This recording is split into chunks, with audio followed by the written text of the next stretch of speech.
sushi. You have the pretty terrible kind that you found at the gas station 3 years ago. Friendships like, you were the one who had to make the beer run because you looked the most sober. Like, you also missed 7 meals, and the only edible things inside the gas station are a questionably half-eaten hamburger and a box of week-old sushi, and you make the wrong choice, like, seriously, you should have chosen the hamburger friendships.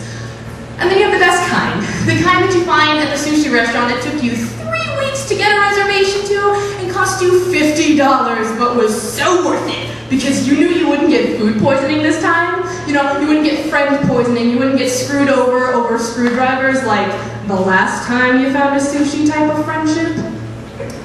That probably wasn't the best analogy, but we all know we have that one gas station sushi kind of friend. That friend that nobody wants to remind of their origins because you know that the second you do, they'll start smelling like a rotten friendship, and even though the relationship is already terrible, you've been Febrezing it for months now, and the kid is almost out of that fresh, this friendship could work scent.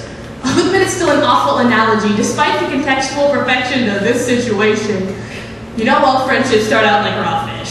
Sitting on the chopping block, waiting to be cut up into something edible, they all start out as awkward mouthfuls of information, waiting to be sliced and thinned and hugged by rice and seaweed. Some friendships are fracking delicious. The kind you can't get enough of, keep ordering it kind of friendships, the kind you go to the same tiny sushi shop for over and over, the kind you become a regular customer for even when you're completely broke and can't afford that kind of brand name friendship, the kind you max out your credit cards for, those are the best friendships. But like all things, some friendships go bad at creation, like a bad egg, or a black sheep, or the devil. Some relationships are just terrible. You know, I'm allergic to crappy friendships. Itch on my skin, tongue swelling up like I can't talk to you anymore kind of friendships. Why keep trying if you're not worth my time, right? Bitches, man! Why can't they all be guy sushi?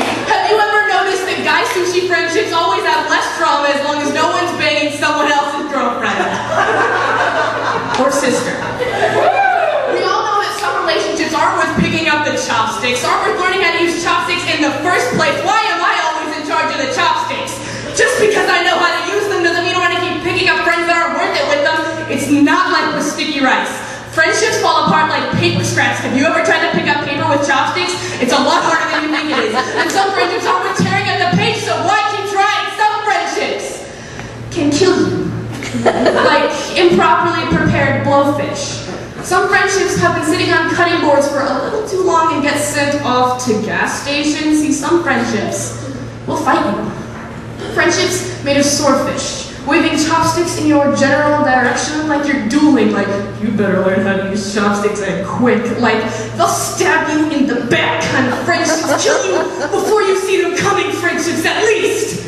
True friends, chopstick you in the front.